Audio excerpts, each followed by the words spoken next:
Kuku Raadios välja öeldud seisukohad ei pea ühtima Kuku Raadio seisukohtadega.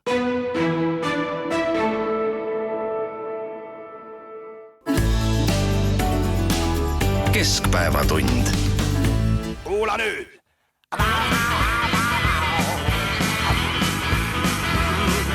Tramm number 66. Aknaraamid olid tehtud kuust. Tramm number 66. Aknaraamid olid tehtud kuust. Külmas katki tahtis minna. Tonnid sõitis kesklinna.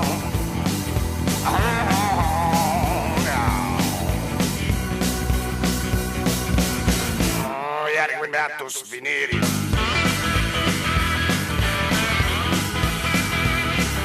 Tramm number 66 pole enam päris uus. Tramm number 66 pole enam päris uus. Oleks juba katki läinud, konduktor oli seda näinud.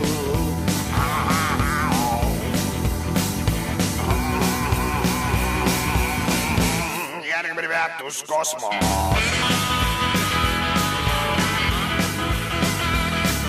Tramm number 66 ära tahtis käia kuul. Tramm number 66 ära tahtis käia kuul. Trammijuht tõmbas siis tormos. Siin ongi peatus kosmos.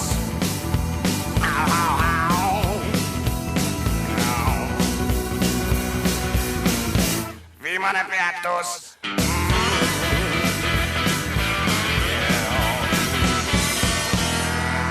Viimane peatus kadub välja, kõik ma viitsi enam.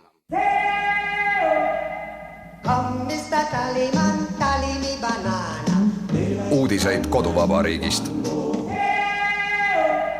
Tere, siin Keskpäevatund ja Kuku Raadio, Tallinna otsestuudios Ainar Ruussaar, Marek Strandberg ja Priit Hõbemägi. Esines selline pidulik ansambel nagu Luxury Filters ja Jan Uuspõld ja selle loo nimi oli Tramm number 66 ja tõepoolest trammisõit võib olla väga elamuslik. Minul juhtus reedel selline huvitav sündmus, et ma olin just minemas ühele kohtumisele endisesse teenindusmajja praegusesse Tallinki hotelli, kui oleksid trammi alla jäänud. Kui sinna poole sammudes kuulsin, mõtlesin, et kas mu kõrvad mind petavad, kuulsin pasunakoori rõõmsaid helisid. Ja kui ma läksin edasi, siis tuli välja, et tõepoolest siis Viru keskuse ja Tallinki hotelli vahel oli pasunaorkester, nad esitasid reibast marssi, seal oli terve hulk Eesti Vabariigi pealinna juhtivaid tegelasi kohal kenasti rivis ja oli lavakene ja oli kahupeaga noormees, kes mikrofonist hüüdis rõõmsaid lauseid, oli 100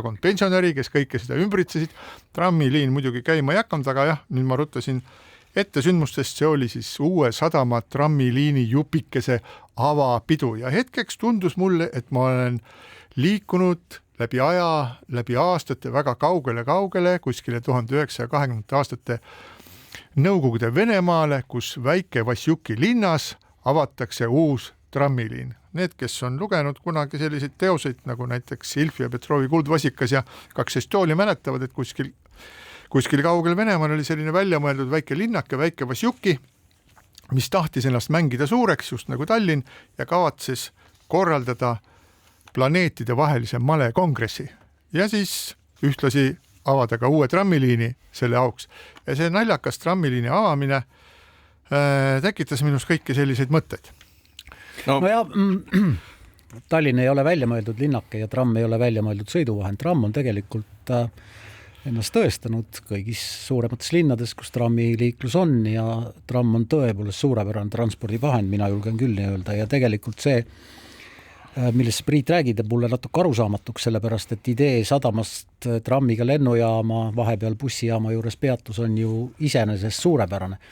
Nüüd eraldi küsimus on tõepoolest see, et millal me jõuame selleni, et trammiga võib saada ka äärelinnast kesklinna ja vastupidi. Et see on minu meelest üks järgmine lahendamist vajav tee, aga see, et meile tuleb uusi trammiteid ja uusi trammiliine on minu meelest ainult suurepärane. No, ja mina küll naeraks selle mõtte peale, et meil on siis turistide teenindamiseks, keda on väheks jäänud, lennujaamast, kust lendab aina vähem lennukeid, nagu välja mõeldud selline liin. See on nagu mõnes mõttes nagu Pärnu lennujaam. Kõikide nende kontseptsioonide juured viivad ikka ühte ja samasse kohta. Millal sa viimati trammiga sõitsid? Mina sõidan ka trammiga iga päev. Kas sa tead, kui palju on reisijaid, kes kasutab trammi näiteks selleks, praegu tramm lennujaama kahjuks ei sõida, aga kes kasutab trammi selleks, et sõita bussijaama tohutul hulgal? Ja ei, loomulikult. Ära üldse ma jõuan lõpuni. Planeerimine pea peal pööratult toimib tänu sellele, et jätkuvalt on meil Tallinna linnas ja loomulikult kõik need trammiteede ideed on ju ikkagi jätkuvalt Edgar Savisaare DNA-st ja sellest Keskerakonnast tulenevad. Aga see, mida sa ütlesid, mis on nagu oluline ja mida tramm peaks tegema, meil on reaalselt puudu 4 trammiliini. Ma arvan rohkem, aga reaalselt 4, mis teeksid seda, mida sa ütled, suunaga Lasnamäele, suunaga Viimsisse, suunaga Haaberstisse ja suunaga Mustamäele. Ja Kopli on ühendatud linnaga. Nii, ja seal elavad inimesed, nemad teevad tööd, nemad koormavad tegelikult kesklinna selle tõttu, et neil ei olegi mingit muud võimalust kui istuda oma isikliku sõiduauto rooli ja üksinda tavaliselt lasta ennast sellel kastil siis kesklinna vedada. Bussid ka käivad ikka. No busside käigutrajektoorid ja katsetatult, et kui sul on vaja valida 2 juhusliku punkti vahel, siis rändad neid vahesid umbes 1,5 tundi Tallinna linnas, kui mitte 2. Ja selles mõttes plaan, mis tõepoolest me saavutaksime selle, mis on meie eesmärk. Inimesed kasutaksid reaalselt vähem autosid, kui tõepoolest oleksid trammid, mis nagu sa ütled, on tõesti õiged liiklusvahendid, kuna neid ei takista miski muu, et ainult rööpad all ja aina liigu. Ja nende kaua meil nüüd on olnud, et kui te vaatate isegi ju Viimsi suunda, mis ju rajati juba olümpiamängude ajal 1980 või Lasnamäe suunda, siis seal kõikjal on olemas see vaheriba, mis januneb trammirööbaste järgi. Mõtle päev edasi, mõtle 10 aastat edasi, tegelikult võiks ju trammiliinid tõsta õhku hoopis nagu Dubais. Jah, see on, ma arvan, kohe räägib. Me ei räägi, igale poole võiks tõsta, aga isegi nagu see lihtsam asi, et ei oleks nagu Dubais, kus põhimõtteliselt, kui kogemata seal keegi oma taskusse augu teeb, siis pudeneb sealt ju kulda välja. Meil ei ole siuksed olukorrad ja selles mõttes, et inimeste reaalseid kulusid vähendada ja elu mugavamaks teha, on need 4 liini. Need, milleks pidanuks, ütleme, viimased 20 või 30 aastat Tallinna linnavõim kõnelema. Aga nad on vait sel teemal ja räägivad mingisugusest kosmeetilisest, mingisugusest asjast, mille juures saab olla ja Pasunakoori saatel öelda, et järgmine trammirööbas on avatud. Nii, aga läheme tagasi selle jupikese juurde, millest see lugu kõik siin algas, et siis see niinimetatud Sadama trammiliin, et Sadama trammiliin, mis pärast ma olen Sadama trammiliini osas väga kriitiline, sellepärast, et Sadama trammiliin läheb A-terminali, aga D-terminali juures, kus toimub põhiline reisijate liikumine Tallinna linnas ja see on fakt, numbritega tõestatud, seal ta ei peatu. Ja miks ta seal ei peatu? Et nüüd me võime nagu küsida nimelt, mis pärast tuli A-terminali, kust on palju vähem siis reisijaid tuleb Tallinna. Miks seal on siis see peatus ja miks ei ole D-terminali juures? Ja sellel on tegelikult olemas ka vastus ja sellel on isegi Tallinna linnavalitsus vastanud. Ja nüüd vahel tuleb öelda seda, et eks Tallinna linnavalitsused ole muutunud ja absoluutselt ei saa siis praeguse selle suhteliselt lühiajalise linnavalitsuse kaela ajada mingisuguseid pikaajalisi probleeme. Pikaajaline probleem on sellise strateegilise vaate puudumine, aga see on olnud ka muidugi selline, ma ei tea, see on selline krooniline haigus, aga mida siis ütles linnavalitsus selle kohta, et mis pärast sõidab tramm sinna, kuhu ta ei peaks sõitma ja ei peatu seal, kus ta peaks sõitma, aga vabandage, et näete, et see admiraliteedi basseini projekt sai varem valmis, sinna planeeriti juba see sild valmis, sillaga ja nüüd me ei saa seda hakata muutma. Ja kui me oleksime tahtnud seda teha veel sellist kilomeetrist ringi ja hakata siis sõitma läbi sealt terminali juurest, siis oleks meile läinud maksma veel nii ja nii mitu miljonit. Ehk et see vastus on tegelikult, siin on 2 vastust. sellele küsimusele. Üks on see, et planeerimine on lühiajaline, see sõltub tont teab millest, ma ei tea, millest see sõltub, igal juhul ei mõelda 10 aastat ette, ei vaadata reaalseid reisijate mahte, kus nad tulevad, kuhu nad lähevad, projekteeritakse nii, et see oleks nagu mugavam ja ei tehta kulutusi selleks, et linnaelanikku paremini teenindada, vaid me otsime nüüd kokku, öeldakse, me otsime nüüd nii ja nii palju miljonit kokku selleks, et kokku hoida. Ja milleks, kas siis see trammiliin on nagu mingisugune nagu idee omaette, et me tahame teha, eks ole, väike Vassiuki trammi, võib-olla tuleb planeetide vaheline valekongress või selleks, et inimesi sealt, kus kohast nad kuhugi minna tahavad, viia sinna, kuhu nad tahavad minna. Ja see on minu meelest nagu fundamentaalselt vale lähenemine. No jaa, aga tõe huvides on niimoodi, et A ja D terminali vahe on umbes sama pikk või 100 meetrit pikem kui trammipeatuses täpselt seda sama ütlesid ka need inimesed Tallinna linna vahel, aga mida, noh? No mis sa lähed käed taskus laeva peale või? Ei, kas sa lähed käed taskus bussi peale, et no see vahemaa A ja D terminali vahel ei ole nii suur. Tallinna linn on üldse väga väike, siin võibki jala käia. Ma olen suga nõus, et jah, loomulikult idee kohaselt võiks see tramm peatuda D terminalis, aga see ei ole peaks, mitte ei võiks, vaid peaks, saad aru. See lahendus ei tehtud mitte sellepärast, et see oleks mõistlik, vaid sellepärast, et ei olnud pikaajalist planeerimist ja mõeldi, et aga hoiame selle värgi pealt ikka rahaga kokku. No mida, eks ole, no, käivad 150-200 meetrit, veavad seal talvel või mida iganes, veavad oma suurt kohvrit järgi, eks ole. Noh, see on isegi nagu sport, see on nagu väike kardio tegelikult, eks ole, see on ju hea. Tegelikult soomlased tulevad, nad on õlut täis, eks ole, söönud rasvast toitu, las nad nüüd liigutavad. Ja söövad Tallinnas veel, eks ole, kõht läheb tühjaks. Las nad teevad väikse spordi, eks ole, ja läbi lume, eks ole, ja siis, noh, me oleme isegi nagu midagi head teinud, et tegelikult see on nagu väga mage. Et ma viiksin Mareki jutu juurde tagasi, et tegelikult tähtsa planeerimise küsimus on ikkagi suurte Tallinna kesklinnast eemal asuvate linnaosade ühendamine trammiga, see sama õnnetul Lasnamäe, kuhu tõepoolest seda trammiteed on kavandatud, ma ei tea, 30 aastat. Miks teda ei ole, ma ei tea. Ja siis on veel ju üks suund, et linn on arenenud nii paljudesse suundadesse väljapool, mis ei ole enam linn, ehk et trammi järgi jänuneks tõenäoliselt ka Jüri suund ja väga paljud muud suunad, Tabasalu suund, mis oleks siis Haabersti jätkuks ja nii edasi, et ühesõnaga me teame seda, et trammiliin lõppkokkuvõttes vähendab muu liikluse koormust, kui see on olemas, siis saab seda õigustada. Me kaagutame pikka aega juba sellest, kuidas me vähendame Tallinna linna eriti, kuidas vähendatakse süsihappegaasi emissioone ja mida iganes. Noh, see kõik on tühi paljas loba. Tallinna linn on üks võimsamaid omavalitsusi ju Eestis just nimelt rahalises mõttes ja ma kujutan ette, et sellest üle miljardisest eelarvest süsteemselt mingisugune 300 miljonit just nimelt uue liikuvuse sisse investeeritult pikaajaliselt annaks selle, mida linn unistab. No jah, nii kaua peaksid kõik need lobasuud, kes räägivad seal mingisugusest inimkesksest linnast ja millest kõigest veel, lihtsalt nagu vait olema ja mitte nagu ärplema sellega. Loomulikult pasunakoorid on head, kuna inimese teadvusse jääb mälestus, et oli pasunakoor ja see on ettevalmistus valimisteks, olen ma kurblooliselt selle järelduseni jõudnud.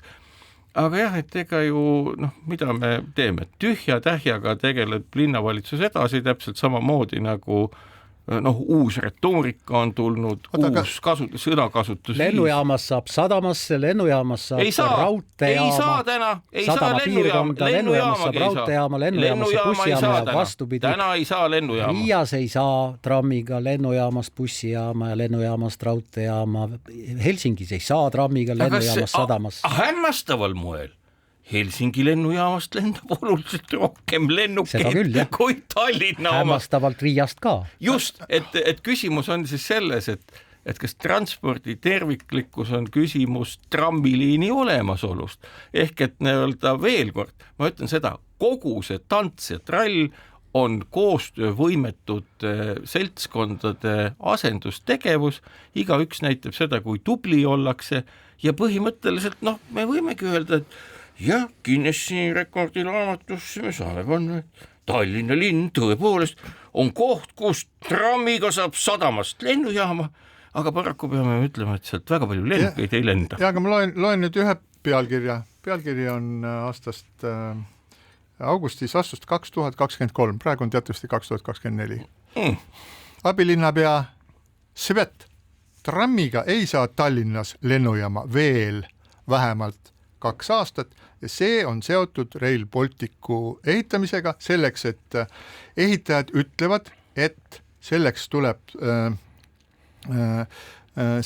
trammid seisma panna ja kui töö läheb lahti, siis 2 aasta pärast saab trammiga sinna. Nii et trammiga ei saa sinna, ei saa tänna ja see asi on täiesti nagu seal samuskis, aga kui me nüüd vaatame, et siin oli... Ma pean silmas, et trammiliin läheb ja tramm käis lennujaama hakkab 2006 uuesti käib. No sa arvad, 2006. No mida iganes, me suutsime üle elada, et mitu aastat oli kesklinn täiesti üles kaevatud nagu mingisugune Ukraina sõjatanner. 2-3. 2-3 aastat oli see tundus ju kohutavalt pikk aeg. Kas enam ei ole? Aga sõbrad, see aeg on möödas, ma käisin ise ja vaatasin eile, seal ei ole enam neid väljakaevamisi ei toimu, seal on plaatidega kaetud teed, muide näeb täitsa nagu tipp-topp välja. Ma üldiselt väldin sinna autoga kesklinna minemise pärast, seal on võimatu kuskile parkida ja ma arvan, et see ongi nagu linnavalitsuse idee. Sa räägid Kaubamaja ja hotelli vahelisest lõigust, aga on teisi tänavaid, mis on üles kaevatud. Jaa, kindlasti on. Ja ma räägin sellest nagu kesklinna osast, et me ju 3 aastat läks nagu lipsti, mis on nagu täiesti õudne tegelikult, et mis see 2 aastat oodata, millal trammiga saab, võtad kohvri, seisad peatusesse, ootad 2 aastat, ongi juba möödas ja sa oledki lennujaamas. Kas sealt keegi kuhugi üldse lendab sellel ajal, sellest ma midagi ei tea, aga ma tahtsin siis öelda seda, et uusi trammiliine tegelikult unistasite siin, et sõita kuskile Piritale või Nõmmele või tont teab kuhu, Lasnamäele, eks ole, aga tegelikult sel nädal oli selline uudis, et Tallinna linn saab Kliimaministeeriumi kaudu endale kogu euroraha ehk 40 miljonit eurot, mis Eestile trammiliikluse arendamiseks on eraldatud, sest teistes omavalitsustes, vaadake, lihtsalt pole trammiliine. Muidugi siin on üritatud viia üksikud trammivaguneid kas Saaremaale või Läänemaale, aga no näed, trammiliiniks raha ei saa. Ja siis kuhu see trammiliinid siis lähevad? Tuleb Pelguranna trammitee, siukene sõlmekene sinna ja siis tuleb üks jupp, mis sõidab, mis on nimetatud Liivalaia trammitee ja Suur-Ameerika trammitee ja see teeb sellise nagu kaare ümber Tallinna südame.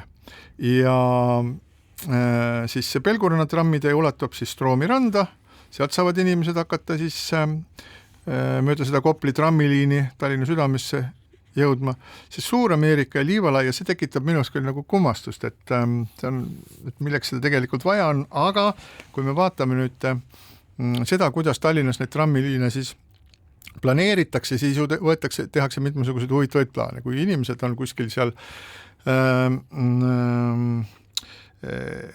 Solarise keskuse lähedal ja siis suunduvad siis Tatari tänava poole, siis nad näevad seal ühte hiigelsuurt maja, milles on auk. Seda kutsutakse selle arhitektuuri tõttu, seda maja kutsutakse minu meelest Aserbaidžaani saatkonnaks, ta on selline nagu sellise kullatisega kaetud, aga seal sees on hiigelsuur auk esimesel korrusel, kus oleksid võinud olla ärid või korterid. Miks need seal on? See on nagu Ravala puieste jätk, nad on seal sellepärast, et sealt oli planeeritud trammiliin läbi ja maja, siis arendaja oli sunnitud ehitama selle maja nii, et see trammid saaksid sealt maja seest nii-öelda läbi sõita. No võttis aega, mis ta läks, eks ole, siin ikka trammide planeerimine võtab aega, siis tuldi linnavalitsusel targale mõttele, et võib-olla ikka ei ole mõtet nagu sealt päris maja seest läbi sõita, et sõidame kuskilt sealt kõrvalt. Aga maja olematule trammiliinile seisab nagu monument. No sinna peaks siis ka tellima kelleltki Tauno Kangralt või kelleltki nii-öelda läbikihutavat trammi, Aserbaidžaani saatkonnast läbikihutavat trammi. Aga jah, ega nii-öelda tavaline kodanik, kes on ka ju haritud selles osas, et mis on nagu hea ja halb transpordivahend, et ju kehita põlgu jätkuvalt. Ma arvan, et minu elupäevad jõuavad enne lõpuni, kui tõenäoliselt need mainitud trammiliinid üldse paika pannakse ja kes kurat teab, millega me üldse siis liigume, et võib-olla on õnnestunud siis autodele nii palju tarkust pähe panna, et need veavad inimesi ilma liinideta õigesse kohta ja poevad siis pärast peitu kuhugi salaparklasse, et nad jalus ei oleks. No me oleme siin rääkinud ka sellest, et Tallinna abilinnapea Triple P või PPP või Peeter-Pärtel Pere, kes on olnud väga hoogsas aktsioonis alates siis sellest ajast, kui Reformierakond Tallinnas võimu juurde pääses, küll on tegu rattateede arendamisega, küll on tegu kastirattaga sõitmisega, küll on tegu lume koristamisega, igal juhul, kus iganes on pulmad või matused, seal on Peeter-Pärtel Pere peaosas. Aga nüüd on tekkinud selline huvitav olukord ja me oleme siin selles saates ka muuhulgas öelnud, et kui Reformierakond tahab saavutada olukorda, et nende kõige tõenäolisem linnapea kandidaat järgmistel kohalikel valimistel on linnarahva nii vihaseks saanud olematu lume koristamise või siis rattateede rajamisega sinna, kust inimesed on harjunud autodega sõitma, et siis andku aga tuld ja Peeter-Pärtel Pere võiks endale 2 mootorit veel tiibadele või kastiratta külge panna, et kõvemat vastukaja saavutada. Ja paistab, et meie sõnum on läinud kohale, Peeter-Pärtel Pere on oma tuure oluliselt maha võtnud, ilmselt siis saadakse Reformierakonnas aru, et lihtsalt sellise kiremisega hääli kokku ei aja, et tuleb olla laiapindsem, tuleb olla rahulikum. Peeter-Pärtel Pere ei taha enam väga palju rääkida kastiratast, sest ta ütleb, et ta tegelikult ei ole nagu kastirataste fänn, et ta ei oska kummi vahetada ja rääkimata siis keti parandamisest, et ta ainult sõidab nendega ja ma arvan, et me võime kõik vaadata, kuidas vormitakse juhtpoliitikut, kes peab olema selline nagu Reformierakond praegu, et ta kellelegi, et ta just nagu ajab õiget asja, aga samal ajal kellelegi nagu üleliia närvidele ei käi. On selline tõeline rahvapoliitik, aga mitte näiteks Kalamaja 1 ruutkilomeetri esindajate kõvahäälne siis ruupor või siis lumekoristamise ebaõnnestuva lumekoristamise eestlükkaja. Pärast kevadet ei ole tõsist lumesõdu veel tulnud, aga küll nad tulevad, et eks siis saame näha, kas on midagi muutunud. Ikkagi oli juba. Seda aprilli, kui eks nagu Pärtel-Peeter Pere ilmselt igal õhtul läheb magama lootuses, et lund hommikul ei saja, et tal on ikkagi tõsine ju, kui ette kujutada tema igapäist elu, siis on see ikkagi väga-väga närviline, kui ikkagi need vihmavood, mis praegu vedelilt maha tulevad, tuleksid lumena, haaraks ta peast ja saaks võib-olla infarkti. No linnauudistest rääkides veel ilmus Postimehes üks huvitav reklaam, lehekülje suurune reklaam, mis siis kutsus üles looma Edgar Savisaare mälestusmärki või monumenti. Ja need ideed, mis seal oli kirjeldatud, olid siis järgmised, et Edgar Savisaar, kes monumendi idee algatajate järgi on vähemasti sama tähtis inimene kui Konstantin Päts või Jaan Poska, väärib samasugust tähistamist ja et tema mälestusmärk võiks siis tulla Harjumäele tema nimelise kohviku kõrvale, ma küll ei tea, kus kohas see kohvik seal on, aga kui nii öeldakse, et ju siis on ja see monument võiks välja näha niimoodi, et et ärge hakake naerma, aga püüame. Edgar Savisaar seisab ja toetub tema kõrval seisvale Tallinna Raekoja tornile, mis nagu näitab seda, et Edgar Savisaare suurust, et vaimselt oli ta palju suurem kui Tallinna Raekoda. Muuhulgas on seal öeldud ka seda, et Edgar Savisaar oli see, kes viis Tallinna euroopalike linnade hulka, ma arvan, see siis oli kuskil 1400 kuni 1600. No kui Hansalinnaks saime. Jah, Hansalinna ajal ja siis oli ka paar sellist iseloomustuvat sõna öeldud, et Edgar Savisaar kui suurmees, et temaga on selline lugu, et mõned inimesed idealiseerivad teda liialt, teised aga omistavad talle vigu, mida tal pole kunagi olnud. Nii et kui te natukene mõtlete sellesse lausesse sisse, et ühelt poolt idealiseeritakse liialt, teiselt omistatakse talle vigu ja tegusid, mida ta pole kunagi teinud, siis me saame aru, et Edgar Savisaar oli tõeline inimene, aga samas nagu üks meie kõigi keskelt ja siinkohal väike paus. Keskpäevatund.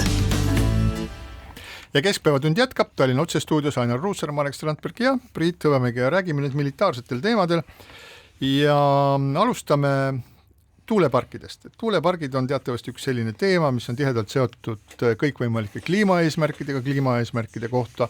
Öeldi sel nädalal välja, et Eesti kavatseb endale võtta sellised kliimaeesmärke, mida ta kunagi never ever ei suuda täita, aga see ei ole praegune teema. Tuulepargid siis on nii-öelda strateegiliselt planeeritud selleks, et Eesti suudaks oma iseseisvat energiavarustust üleval pidada, need muidugi iga ilmaga ei tööta ja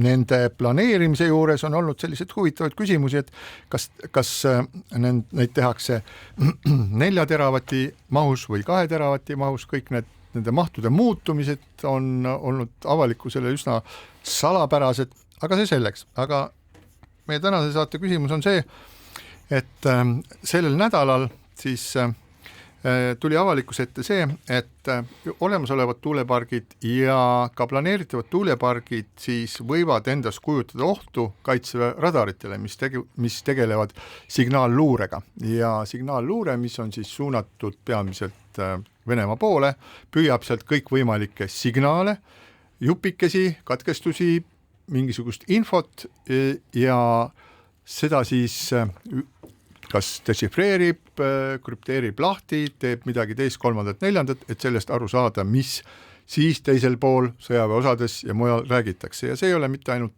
kaugeltki mitte ainult Eesti huvides, sest Eesti on NATO liige ja sedasama informatsiooni saavad kasutada ka teised NATO liikmed. Ja kui nüüd lihtsalt meenutada siin möödunud aegu, siis mitte väga hilja, üsna hiljuti mainiti veel sedagi, et NATOs hinnatakse Eesti signaalluure poolt hangitud andmeid väga kõrgelt ja meie olemegi Venemaa piiri juures ja meil on seda hea teha. Ja nüüd siis on Kaitseväe esindajad teatanud, et tuulepargid, juttu oli ka Aidu tuulepargist, mis siis pärast suurt tülitsemist Kaitseministeeriumi ja vendade sõnajalgade vahel siiski valmis ehitati ja on nüüd töös ja kavatsetavad tuulepargid, mis on siis meretuulepargid, et ka need hakkaksid segama siis signaalluuret ja võib-olla oleks parem, kui need üldse ei oleks. Aga tõe huvides tuleb kohe märkida seda, et Kaitseväel ja Kaitseministeeriumil on selle juures kõiki neid plaane vaadata, uute tuuleparkide plaane vaadata ja teha sinna juurde neid märkusi, mis on nende meelest vajalikud ja teatud juhtudel on siis valitsusel kohustus need märkused arvesse võtta ja mitte neist üle sõita, aga konflikt iseenesest on täiesti olemas. Kaitseväe juhtkond on muidugi öelnud, et lisaks signaalluurele on tõsine probleem nende jaoks ka võimalik positsioneerimine, ehk siis tegelikult nii oma kui võõraste lennuvahendite selgeks tegemine, aga eks ääri-veeri ole seda ju tegelikult paar aastat räägitud Kaitseväe juhtkonnas, et tuulepargid võivad tekitada probleeme või võivad tähendada ka juba tehtud seireinvesteeringute väljavahetamist, aga asi sai hoo sisse siis, kui NATO riik Rootsi valitsus tühistas 6 aega tagasi Läänemerre kavandatud 13 avamere tuuleparki. Üks tuleb neil, aga 13 avamere tuulepargi load tühistati ja seda täpselt samadel põhjustel. Ehk siis kõige lihtsamini öeldes, nagu mina olen aru saanud, aga nüüd keemikfüüsik Strandberg kohe täiendab ja parandab mind, oli see, et tuulepargi tuulikute tiibadelt signaalid peegelduvad tagasi isegi siis, kui tuulik ei käi ja see võib tekitada probleeme. Jaa, kõik asjad võivad maailmas tekitada probleeme ja tekitavad loomulikult ja see on tohutu probleem ja seda ma ütlen nüüd täiesti irooniliselt, sellepärast et mäletan seda, kuidas käis meeletu tants selle ümber, et me ei saa ida poole tuulikuid püstitada, kuna meie radar ei näe sealt läbi ja kõik on täielik jama ja mis iganes. No kui ma lähen ja loen Lockheed Martini koduleheküljelt, kes toodab radarit nimega TPS-77, mis on ka Eestisse ostetud, siis kinnitab Lockheed Martin, et nende kasutatav algoritmika, matemaatika ja kõik muu, sellepärast et radar ise ei näe midagi. Radarit muudetakse vaatlevaks ikkagi algoritmide abil. Ja need algoritmid võimaldavad, kinnitab Lockheed Martin, Suurbritannias sealgi olevate tuuleparkide puhul, kus ka Suurbritannia valitsusel oli tõsine probleem, et kas nad ikka venelase tulekut näevad või mitte, said nad kinnituse, et näevad ja kõik oli väga hästi. Nüüd Liivi lahe tuulikud vaatavad Rootsi poole, mitte ida poole ja jällegi, et ma ütlen veel kord, et see jutt, et radar ei näe midagi. See tähendab seda, et kas on siis midagi ostmata jäetud või oleme me ise nii mömmud, et me ei tegele siis vastava innovatsiooniga, mis ju iseenesest tänasel hetkel, kus sõda maailmas külvab ennast praktiliselt igale poole, võiks olla ju täiesti meile jõukohne asi. Rootslastel ei ole. ma ei tea, me ei tea rootslaste tagamaad. No, me teame Rootsi otsust tühistada 13 idapoolse merre rajatava tuulepargi loa andmine. Ja võibki olla, et nende vajadus kiirete investeeringute järgi on see, et nad võib-olla ei suudagi pakkuda parimat radarit, et nagu esmast ja Rootsis on ju sõjaoht, mida nad on ise üles kuulutanud oluliselt selgemalt kui meil. Meie olukord on natuke teine, me ei tunne sellist ohtu.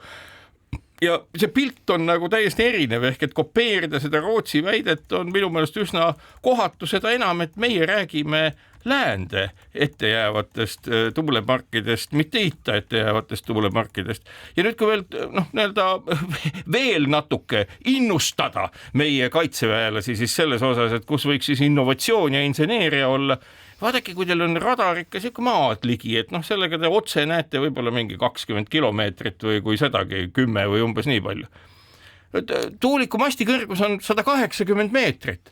No taevas appi, leiutage ometi midagi, riputage sinna antenne ja asju, mis saavad signaale vastu võtta ja töödelge neid. Ehk et tegelikkuses tuulepark ei ole mitte õnnetus, vaid vastupidi, meile suurepärane võimalus, et signaalluure taset parandada.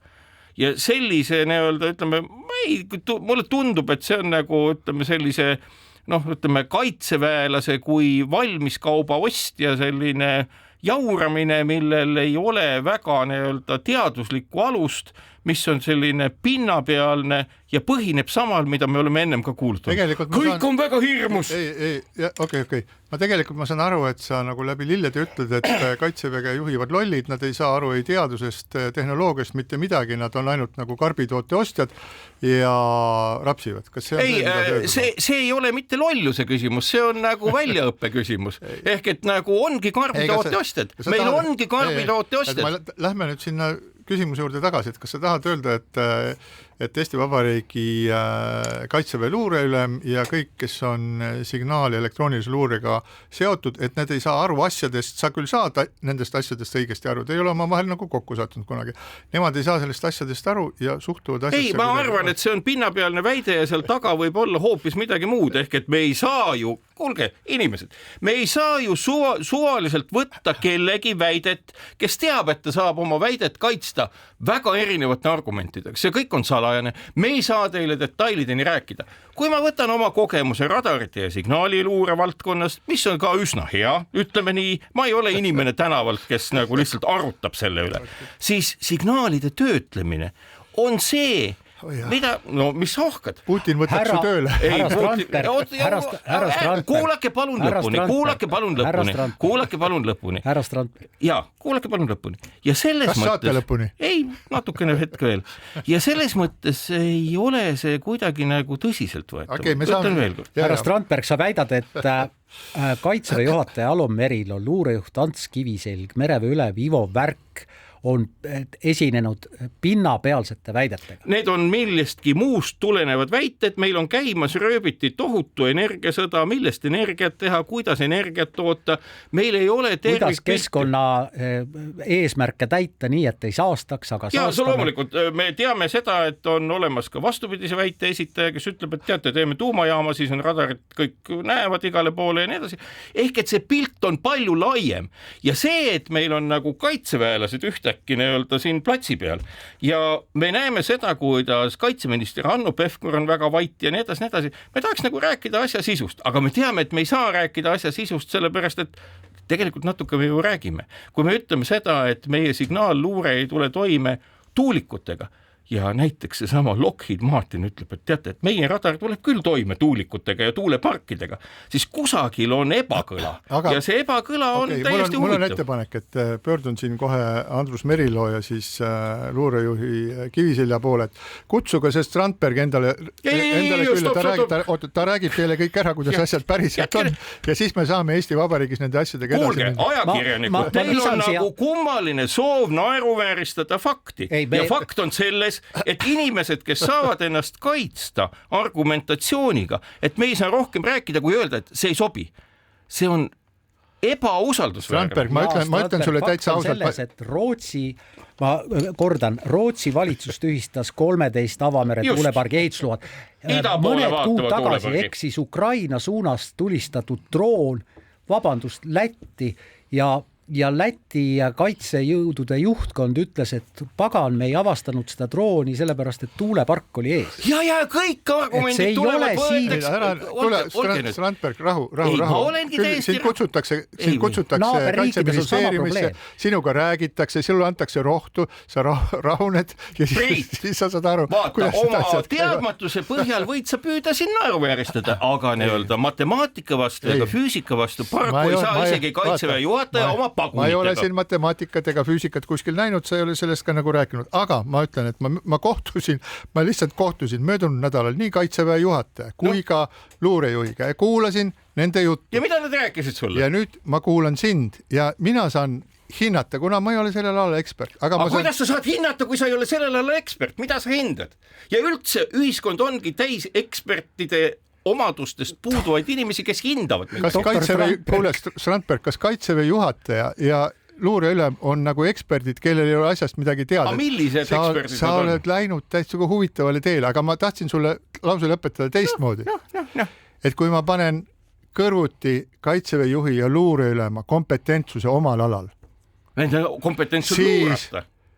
Siis ja sinu kompetentsuse nii palju kui mina sind tean, siis kaalukaus on nende kasuks. Ma usun seda, mida räägib kaitsevägede juhataja ja mida räägib luureülem. Kaitseväe juhataja ei suuda sind veenda füüsika ja matemaatika olemuses ja selles ongi sinu puudus, et sul ei ole üldisemat teadmist maailma kohta, vaid ainult ekspertide teadmine, vaid ainult mida suurem pagun, seda vägevam arvamus. Ja see on minu meelest ühiskonnas üsna ettevaatlikuks tegev nähtus. Priit Strandberg kirjutab pärast saadet diagnoosi meile paberile. Mis asja? Kuidas te nii tundlikud olete? Peaks nagu vaikselt hakkama nagu seda saate osa lõpetama. Tõmbame aegluselt nagu heebli maha ja läheme uue teema juurde. Väike paus. Keskpäevatund. Keskpäevatund jätkab, Ainar Ruussaar, Marek Strandberg ja Priit Hõbemägi. Ma arvan, et see on nagu väga paljude aastate üks kuidas öelda? Emotsionaalsem. Kahju, et reklaamipausi ajal ei olnud võimalik kuulata. Oi, meil on, siin on riiulid maas ja kõik merd lendab. Ja nad on punased, aga sõbrad oleme ikkagi, et erinevad seisukohad võivad olla, aga kaugem strateegiline eesmärk on meil ikkagi sama. See saade viia edukalt lõpuni ja räägime nüüd edasi plahvatavatest asjadest. Sa oled optimist. Jah, plahvatavatest asjadest, need on siis jalaväemiinid. Teatavasti Eesti 2000 mitmendal aastal, 21. või millal see oli, ühines 2004. Ja 2004, vabandust, ühines Ottawa konventsiooniga, mis siis keelustas jalaväemiinid. Jalaväemiinid, mida siis on eriti palju kõikvõimalikes kolmanda maailma sõdades kasutatud, mis jäävad kuskile maha, mis vigastavad naisi, lapsi, mis on selline üsna brutaalne relv iseenesest, et liikudes üldise humaansuse ja humanismi võidukäigu poole, siis Ottawa konventsioon soovis keelustada jalaväemiinid ja sellega ühinesid paljud pisikesed riigid, nagu muuhulgas ka nagu Eesti, aga ei ühinenud näiteks Ameerika Ühendriigid, ei ühinenud Venemaa, ei ühinenud Hiina, ei ühinenud India ja üks suur riik oli vist veel, võib-olla Pakistan, võib-olla eksin. Ja nüüd, kui me oleme näinud seda, mis toimub siis Ukrainas, kus Venemaa on võib-olla sellise väga modernse tehnoloogia puudumisel võtnud kasutusele need niinimetatud liharünnakud, kus lihtsalt aetakse elavjõudu eesliinile, kus nad siis hukkuvad, siis see kõik on viinud sellele mõttele, et selliste rünnakut takistamiseks oleks kõige parem ehk siis uuesti kasutusele võtta jalaväemiinid. Eesti on nii-öelda siis ühinenud selle konventsiooniga. Eesti ise ei tulnud selle peale, et konventsioonist lahti öelda. See algatus tuli Soomest. Soomes on see olnud arutlusel. Arvestada tuleb sedagi, et Soomel on ühist piiri Venemaaga 1300 kilomeetrit ja selle jälgimine on tõepoolest raske. Ja soomlased arutavad siis seda, kas sellest Ottawa konventsioonist välja astuda ja hakata jalaväemiine uuesti kasutama. Loomulikult selle aja jooksul on jalaväemiinid edasi arenenud, on olemas sellised miinid, mis siis ennast teatud aja jooksul ise elimineerivad, loodetavasti teevad nad seda tõhusalt ja samal ajal on üks tegija veel, nimelt on siis ametist lahkuv Ameerika Ühendriikide president siis varustanud Ukrainat taolise moonaga, mis suudab siis vaenlase territooriumile jalaväemiine nii-öelda laiali pritsida. Lisaks Soomele käib sama arutelu kui Poolas, Leedus, Lätis ja nüüd ka Eestis. Jalaväemiin on väga vastik ja väga mõjus relv ja selle tõttu on elu ja tervise kaotanud ka mitmed Eesti kaitseväelased, kes on teeninud Afganistanis, Iraagis. Samas teavad kõik kõrged kaitseväelased, et jalaväemiin on tõesti mõjus ja võimas relv ja ka heidutus. Selle likvideerimine peatab vastase mõneks ajaks ja sinu poolt Priit mainitud, et tõepoolest jalaväemiinid võiksid olla sellised relvad, mis siis mingil hetkel ennast ise õhku lasevad, on ilus idee, paraku praegu selliseid miine ei ole. Jalaväemiinide puhul on kõigis nendes riikides, mida sa mainisid, kus neid on siiamaani maas, muide Bosnias olen ise sõitnud veel mõned aastad tagasi autotee ääres, korraliku autotee ääres miiniväljade siltide vahel, sest et neid miine ei ole jõutud kahjutuks teha. Probleem on see, et jalaväemiinide puhul ei tehta nii-öelda miinikaarti või neid on väga keeruline kaardistada ja jalaväemiini nii-öelda heidutus seisneb selles, et tõepoolest selleks, et siis jalavägi tuleks, selleks tuleb enne need miinid kahjutuks teha ja see nõuab omamoodi ressursse. Aga mis on väga oluline on see, et jalaväemiinide kasutusele võtuks peame me hakkama neid ise tootma. Just, ja hiljaaegu tuli ka uudis selle kohta, et ameeriklastel on valmis saanud või hakkavad nad Ukraina poole saatma, mis on väga teretulnud mürske, millel on siis sees terve ports jalaväemiine, mida on siis suutelised siis mürsud külvama 20-30 kilomeetri kaugusele, nii et see mineerimine muutub Ukraina poole jaoks oluliselt paremaks, ma ei tea, kas need mürsud on kohale jõudnud, aga tapvate relvade ja süsteemide tootmisest Eestis on ju lugu selline, et vaatamata sellele, et ettevõtjad on tänaseks hetkeks korduvalt kirjutanud küll Kaitseministeeriumile, küll ilmselt ka Riigikogu liikmetele, meie relvaseadus on selline, et ega Eestis ühtegi tapvat relva toota ei saa. Piirangud on märkimisväärsed ja nii ongi, nii mõnigi ettevõte, mis näiteks tegeleb selle sama tegevusega üldsegi Ukrainas, polügoonidel, mida pommitatakse ja selle tõttu seavad ettevõtjad end ka reaalselt ohtu. Ja selles osas ongi arusaamatu, et mille taga see siis tänasel hetkel on, meil on nagu olukord, kus laiem majandus, ütleme see sama Ukraina vajadus ja mis iganes, nõuaks nagu seda, et me suudaksime neid relvi toota ja tootjaks ei pea olema alati mingi hiidkontsern, vaid võib olla ka üsna väike ettevõte, kes on mingi nutika ideega välja tulnud, nii nagu me teame Ukrainast, et iga kui nutikas idee võetakse nii pea, kui see on vähegi tähenduslik kaitsevõime parandamiseks hetkeliselt kasutusse ja nii ongi Eesti ettevõtjad, kellel on tootmisvõimekus olemas väga erinevate asjade suhtes, istuvad käed rüppes ja mõtlevad selle peale, kuidas nad küll siis saaksid toota seda, mida keelatud on ja tegelikult seadus keelab ükskõik millise nii-öelda tapva relva osa või komponendi tootmise, enamgi veel ka nende jooniste viimise kuhugi muusse riiki, ehk et me ühtpidi nagu kõneleme, et meil oleks väga-väga vaja relvi ja kuuleme seda, kuidas räägitakse, kui palju miljardeid meil vaja on. Mis seadusele sa viitad? Relvaseadus keelab selle kõik, mida nii-öelda iseenesest me ju rööbiti räägime.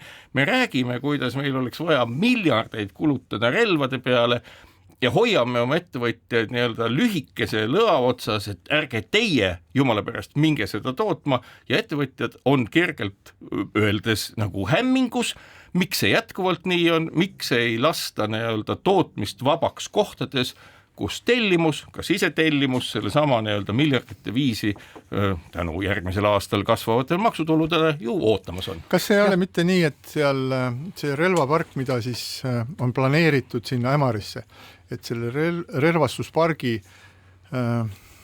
üks mõte oli see, et see on kuidagi selline nagu eksterritoriaalne, et see on mingi selline koht, kus on võimalik siis relvi arendada, relvi toota, tead mingisuguseid midagi, eks ole. Aga mingit seadust selle kohta ega seaduse muutust täna meil ei ole, ehk et see võib olla kellegi idee, on mingi plaan, et teeme mingi eraldi pargi, mida siis, kuidas ma ütlen, riik järele valvab, ütleme niimoodi, et ega innovatsioon relvastuse valdkonnas on samasugune nagu muudeski valdkondades, et ettevõtlus peab olema vaba ja mitte liialt kontrollitud, piisavalt kontrollitud, et sellest ei saaks relvade nii-öelda kontrollimatu levikuallikas, aga nii-öelda käsitlus riigi poolt kureeritud ettevõtlusest tekitab minus küll isiklikult kõhedust, olles vestelnud päris paljude ettevõtjatega, kes on esitanud selge küsimuse, et meie seadmete park võimaldab teha seda, teist ja kolmandat ja mis võiks olla Eesti kaitseväele kasulik, meie kaitsevõimele kasulik,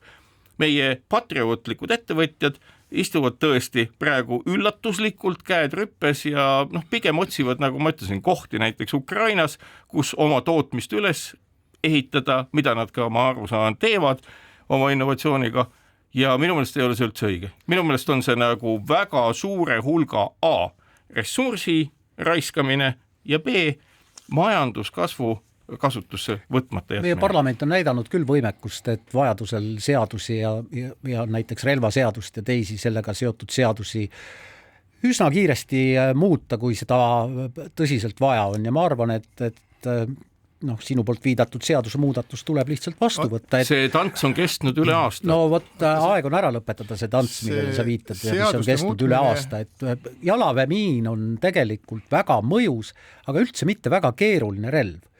Et ta on mõjus, aga mitte keeruline relv. Relvade puhul on, enamus relvi on lihtsad, aga nende puhul on see, et tootmine peab olema täpne, sellepärast me ei taha, et mürsk juhuslikult kahurirauas lõhkeks. Me tahame, et nad oleksid täpselt tehtud ja selleks ongi vaja omaette innovatsiooni, mis ei ole mitte keerukusel, vaid distsipliinil põhjus. Ja, siin on kindlasti muid aspekte ka, mitte ainult see, et kas saab toota, ei saa toota, siin on kindlasti ka välispoliitilised aspektid, see on Ottawa, ega selle konventsiooni nimi asjata ei ole Ottawa konventsioon, see on Kanada algatus ja Kanadale omal ajal ja küllap ka praegu väga oluline ja kui riigid hakkavad nii-öelda Kanada algatusest või Ottawa konventsioonist välja astuma, siis see kindlasti pingestab nende riikide ja siis Kanada omavahelisi suhteid, kuigi Kanada suhted nii mõnegi riigiga, kaasa arvatud Ameerika Ühendriikidega on üsna pingelised niigi praegu, aga selle seaduse osas ma tahtsin öelda seda, et ega kui me räägime siin nagu üldiselt, et keegi peaks ja võiks ja küll nad seal kuskil seda seadust teevad, siis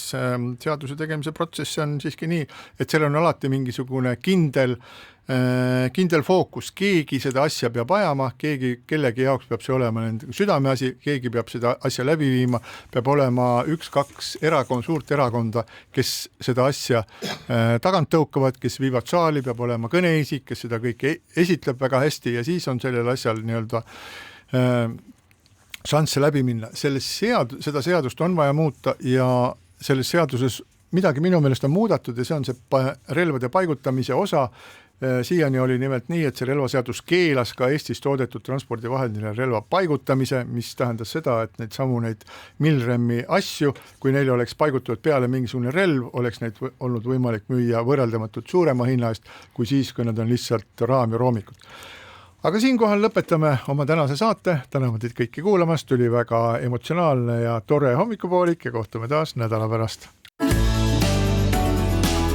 Keskpäevatund.